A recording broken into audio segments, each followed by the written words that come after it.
Hi, hello po sa inyong lahat. Isang mapagpalang araw po sa inyo.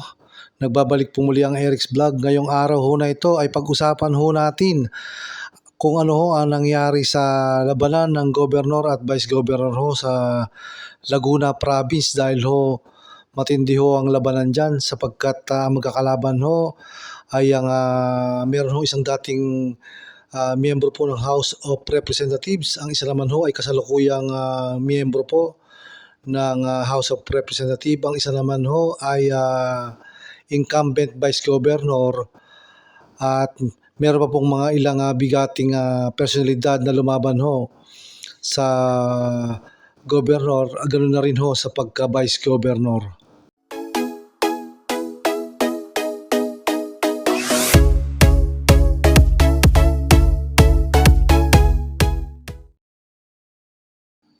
So yun na nga po, natapos na po ang election 2025 at meron na hong halal na Governor at Vice Governor ang lalawigan ho ng Laguna. Halos lahat ho ng mga kandidato ay napakalalakas ho at ngayon ho ay malalaman natin kung sino ho ang nanalong Governor at Vice Governor ho sa lalawigan ng Laguna.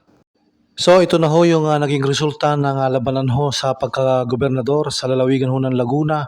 Ang may pinakamarami hong nakuhang boto ay walang iba po kundi si Sol Aragones. Siya po ay nakakuha ho ng botong 635,429 votes. Ang pumangalawa ho sa kanya ay si Ruth Hernandez, ang asawa po ng dating gobernador o ang kasalukuyang gobernador ng lalawigan ng Laguna na si Ramil Hernandez. So ang kanya pong asawa ay nakakuha ng 547,865 votes.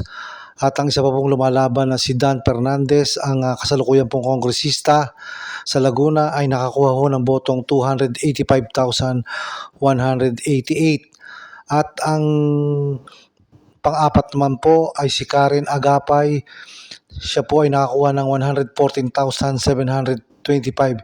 Si Karen Agapay po ang kasalukuyang Vice Governor ho ng lalawigan ng Laguna ay naging pang-apat lang po sa labanan ng gobernador sa lalawigan ho ng Laguna.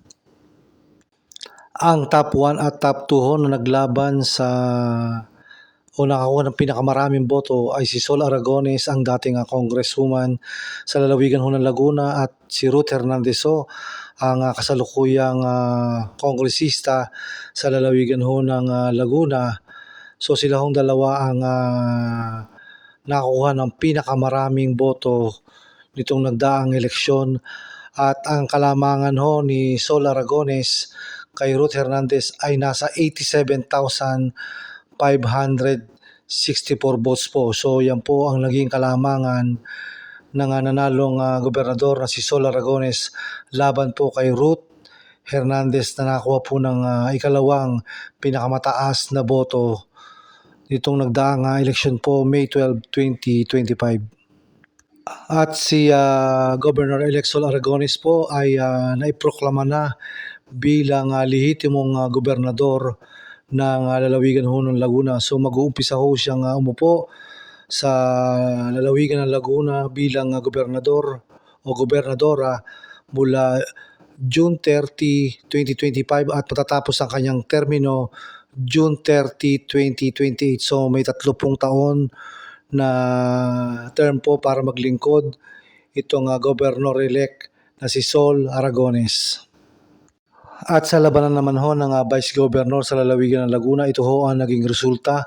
Ang may pinakamarami hong nakuhang boto ay si Attorney J.M. Karait na kapartido po ni Congresswoman Ruth Hernandez. Siya ho ay nakakuha ng kabuang boto na 624,438 votes laban ho kay Piwi Platon Perez na nakakuha lamang ho ng 269,631 votes. Ang anak po ng nanalong mayor ng Pagsanha na si E.R. Ejercito, ito pong si George Jericho Ejercito, ay nakakuha lamang ho ng botong 265,639 votes. At ang ikaapat to ay si Jem Amante Rotuerto na nakukuha lamang ho ng 224,258 votes. So hindi na ho natin sinali yung mga iba pang mga kandidato na nakakuha ho ng mas mababang boto dito po sa labanan ng Vice Governor sa lalawigan ho ng Laguna. So ito hong dalawang kandidato ho na ito ang pinakamatinding naglaban ho sa posisyon ng Vice Governor sa lalawigan ho ng Laguna. Itong si Attorney J.M. Carait at si Piwi Platon Perez. So dyan ho sa labanan na yan ay napakalaki ho ng kalamangan ni Attorney J.M. Carait laban ho sa pumangalawa sa nakakuha ho ng maraming boto sa labanan ho ng Vice Governor sa lalawigan ho ng Laguna. At ang kalamangan ho ni Attorney J.M. Carait laban ho kay Piwi Platon Perez ay nasa 354,807 votes. So mas malaki pa ho yung lamang sa nakuhang boto ho ng pumangalawa na si Piwi Platon Perez laban ho kay Attorney J.M. Carait. So yan ho ang nangyaring resulta sa labanan ho ng Vice Governor sa lalawigan ho ng Laguna.